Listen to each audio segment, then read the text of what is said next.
Hi guys, Nation! Welcome in this video. Ngayon, nagkaroon po ako ng total sales na 150,000 pesos dito sa sitaw nang wala po akong ginagawa. Hindi ako nagmamarket ng product, hindi ako nagbenta kung saan-saan, at lalong-lalong hindi po ako nag-run ng ads para magkaroon ng ganitong sales. Natulog lang ako at boom! Nagkaroon ako ng ganitong kadaming benta. Totoo ba talaga ito?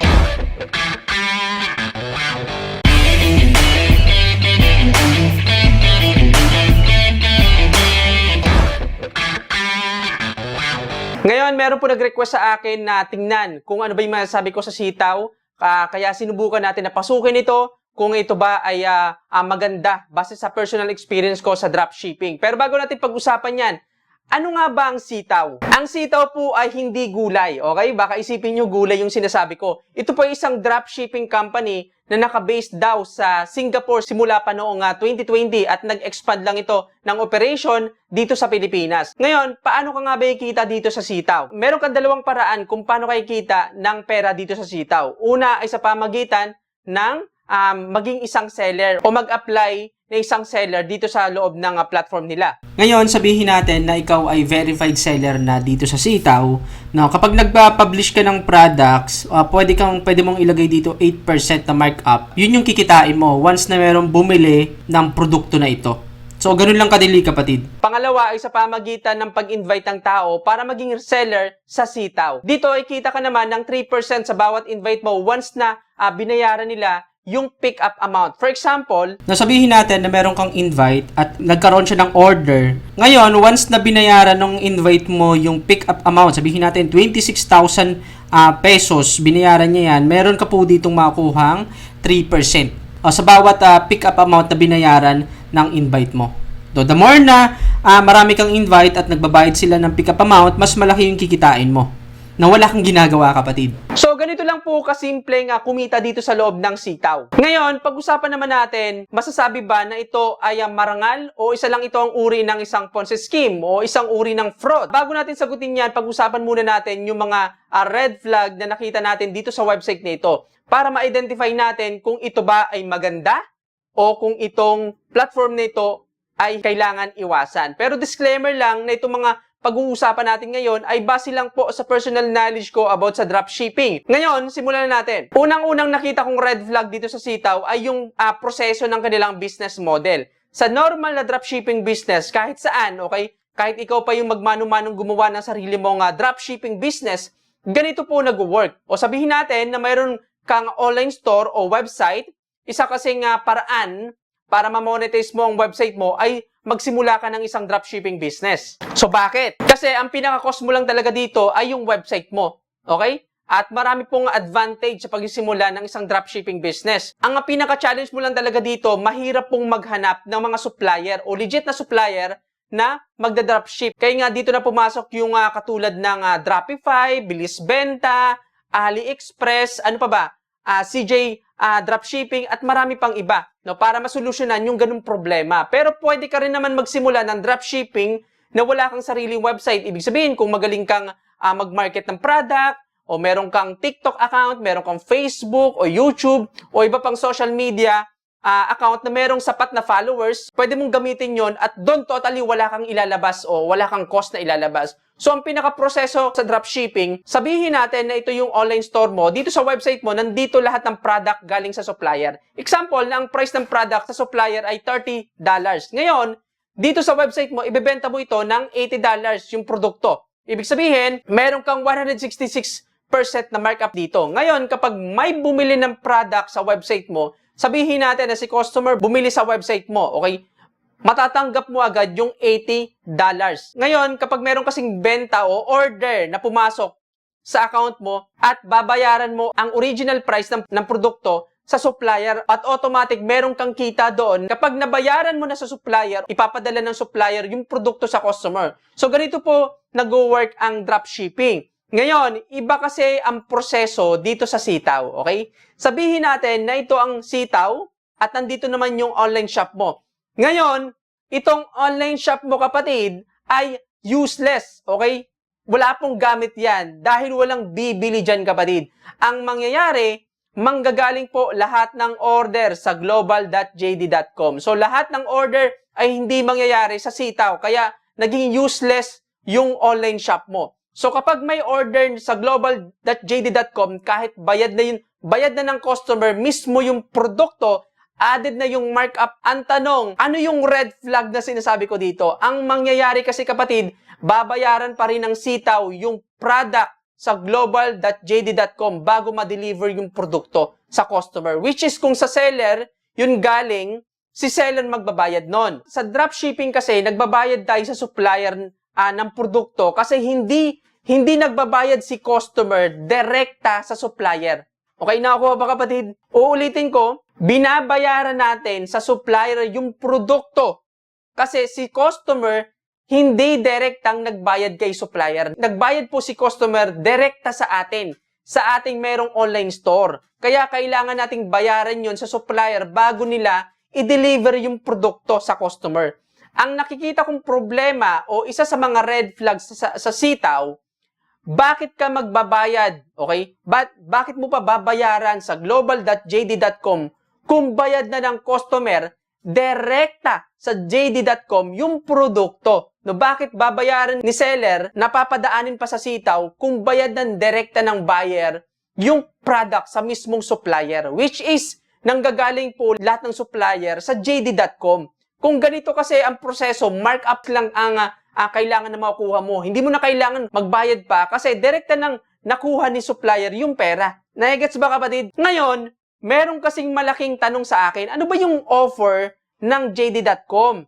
So, tinignan ko po yung jd.com at kinontak ko na rin ang jd.com about sa affiliated nitong dalawang company. Naghihintay na lang po ako ng sagot nila. Ngayon, ang jd.com po ay merong tinatawag na JD Worldwide, which is ito po ay isang cross-border e-commerce platform. Ano ba ito? Ito po ay isang e-commerce platform na binibigyan ng daan yung mga businesses, brand o brand owner na magbenta sa loob ng China o sa mga Chinese customer kahit na wala silang physical store dito sa bansang ito. Okay? Dito sa China. Magkaiba po ang dropshipping sa cross-border e-commerce. Ang cross-border e-commerce ay parang normal lang din na e-commerce system. Ang pagkakaiba lang nito ay B2B system sila. Business to business. Ibig sabihin, for example, ako si brand owner, ipapabenta ko sa jd.com yung produkto ko o para mabili, okay, ng Chinese customer. Sa madaling salita, si jd.com pa yung magbabayad sa iyo. Once na mayroong order, hindi ikaw yung magbabayad sa kanila. Nakukuha ba kapatid? Ngayon, dahil dito, nakita kong red flag maliban sa system nila ay yung useless na online store ng seller. Kasi bakit ka maglalagay ng online store sa bawat seller kung wala namang silbi o wala namang bibili doon kung hindi manggagaling lahat ng order doon sa online store. Plus, isa pang red flag na nakita ko doon sa useless na online store, hindi sila transparent sa mga seller nila. Ano bang ibig ko sabihin dito? Siguro kailangan nilang masagot yung sa mga seller kung paano ba tinatrack yung mga order na yon para sa specific na seller. Mayroon ba silang individual na store sa jd.com para sa specific na seller na yon? At kaya ba nilang i-track o mapakita sa mga tao yung same person na nag-order sa kanila sa jd.com at customer na pinapakita nila sa sitaw? Bakit kailangan nilang sagutin yan? Para mapatunayan nila na hindi sila fraud, na mayroon silang totoong binibentang produkto sa loob ng jd.com. Isa pang nakita kong red flag sa loob ng sitaw ay yung wala po silang gagawin, kikita ka na. Nung nag-register kasi ako dito sa loob ng sitaw at nag-publish ako ng product, natulog lang ako kapatid. No? Pagkagising ko, meron na akong benta, meron ng benta doon sa account ko na wala akong ginagawa. So, hindi kasi ako naniniwala doon sa idea na wala kang gagawin at kikita ka na. Sa ganitong sistema, nasa dropshipping business ka kapatid, pero wala kang gagawin, company na yung gagawa para sa'yo. Para sa akin, red flag yon at isang sign ng isang fraud. Too good to be true, kumbaga. Isa pang red flag na napansin ko ay yung force tactic, kasama doon yung tinatawag na advance fee fraud. Ito yung isang uri ng fraud kung saan pinipilit ka nilang magbayad para makuha mo yung kita mo. Nangyayari yan sa mga scam na account manager sa forex, sa crypto trading, sa stock market, okay? Kahit sa mga scam o yung mga fraud na tumatawag, okay, nag-i-email sa'yo, no? Kasama yun dun kapatid. Parang dito kasi sa sitaw, kung papairalin mo yung common sense mo, magbabayad ka para ma-deliver yung product kahit bayad na ng customer. Para sa akin, teka, parang may something, okay? Parang may kakaiba. No? Para sa akin lang po yun, base sa observation ko. Ang sagot kasi nila dito, kung bakit kailangan mong magbayad o kung bakit kailangan mong magbayad kahit nabayad na ng customer, binibigyan ka daw nila ng opportunity para makuha mo yung profit mo. Kaya ako nasabi na possible na ito ay advance fee fraud. O dahil kailangan mong makuha yung pera mo o kailangan mong makuha yung commission mo once na magbayad ka sa kanila. Okay? Ganun yung advance fee fraud, kapatid. Ngayon, nangyayari yung forced tactic. Kapag hindi ka daw magbayad, okay, i-delete na yung account mo o i-reject nila yung account mo kasi hindi ka active seller. Magiging active seller ka once na nagbabayad ka sa kanila. Okay? Nagbabayad ka nung tinatawag nilang pick-up amount. Ngayon, kasama din dito sa red flag ay yung lahat ng traffic ng sitaw ay galing dito sa Pilipinas. 100%. So, bakit red flag? Kasi it's a dropshipping business o it's a dropshipping platform. Pero sa order, dapat kasi kung isa itong dropshipping, lahat ng order ay manggagaling dito sa shop mo. Yun talaga yung pinaka-proseso ng dropshipping. Kung pupunta ka dito sa order, tas titingnan mo yung customer, ayan, ang contact niya ay 008. Kung isa-search natin itong 08 country code, may kita mo na ito ay sa Australia. Pero kung may kita po natin dito, galing sa similarweb.com, lahat po ng traffic, 100% ng traffic, okay, ay galing sa Pilipinas. 100% po yan andyan. So, imposible po na merong bumili o nanggaling yung order na to sa Australia. So, isinama ko na ito sa red flag kasi it's a dropshipping platform. Iba ang dropshipping system sa cross-border e-commerce. So, kung pag-uusapan natin ng dropshipping, kasama po yan sa red flag. Siguro, kung magiging transparent lang sila, lahat ng red flag na to ay possible na yung iba ay mabawasan o mawala. Sabi ko nga kanina, kung mapapakita nila yung store nila sa JD.com, yung back-end na store nila, at same customer na nag-order sa JD.com at yung pinapakita nila na nag-order sa sitaw, siguro mawawala yung kuro-kuro ng mga tao na ang sitaw ay isang online fraud. Lalo na yung mga customer name at email address ay parang spam email address at spam name. For example, itong customer na Nini, okay? And isearch natin kung ito bang email address ay talagang totoo. Kasi, for example, para mas maintindihan mo ng mabuti, kapatid, kung isa-search natin dito, sabihin natin nilianto.com, check natin yan dito sa tatlo, okay? Verify natin. Para ma-visualize mo lang, i-validate natin. Makikita mo na yung result ng email ay valid, okay? Andito din, deliverable, tas dito ay valid, okay, to send, okay? Ngayon, search natin itong email na to. Para kasi ang nangyayari ay yung mga email o yung pangalan, okay, ay spam email, spam name, okay, i-search natin to, check natin. So, makikita mo na dito pa lang ay bad result, okay, unable to connect to any one of the mail server, ayan. Then, dito din, risky, at dito naman ay, validate natin, unknown. So, makikita mo na possible na spam o ibig sabihin nun ay gawa-gawa lang. Okay? Search pa natin tong isa. So, search natin tong isa, kapatid. So, kung makikita mo dito, ganun din, bad. Then, dito, risky. And dito naman as unknown. So, makikita mo na kung ikaw ay totoong customer, gagamit ka ba ng mga email na parang pang-spam? Okay, madalas hindi kasi once na mag-create ka ng account sa isang dropshipping o e-commerce, so dapat totoo yung email mo kasi papadalhan ka ng verification, okay? So, ganun nangyayari. So, dito, parang ang nag-order dun sa loob ng sitaw o yung ipinapakita nila dun ay mga spam o ibig sabihin gawa-gawa lang.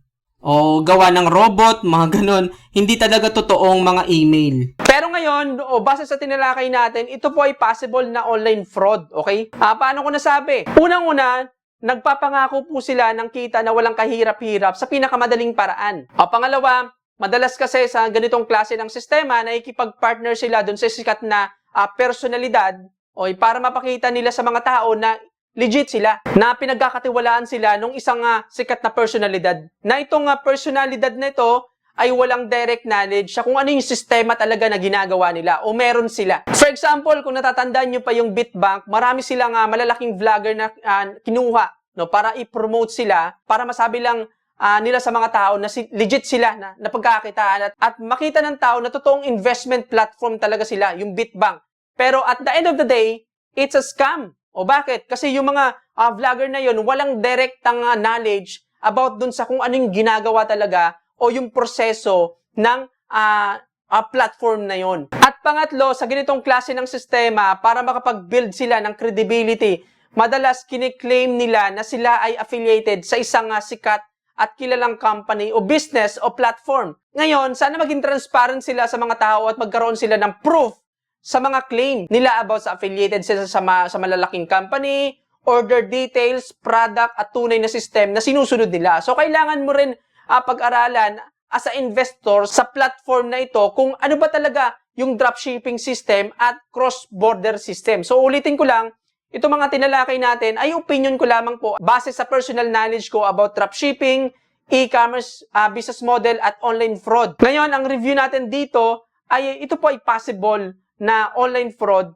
base dito sa tinalakay natin. Ngayon, ikaw naman yung tatanungin ko, ano ba yung masasabi mo sa platform na ito? Ito ba ay isang marangal para sa iyo? Naniniwala ka ba na ito ay totoong dropshipping business o isa lang ito sa mga online fraud at scam na naglalabasan ngayon? So comment mo lang dyan sa haba ng video na to ang sagot mo sa tanong na yan para malaman din ng mga makakapanood ng video na to ang kuro-kuro mo about dito sa platform na ito, no, base sa experience mo o kung opinion mo lang naman yan, okay? So dito nagtatapos ang topic natin ngayon. Kung marami ka natunan, no, give me a big thumbs up, no, share this video, comment below, subscribe.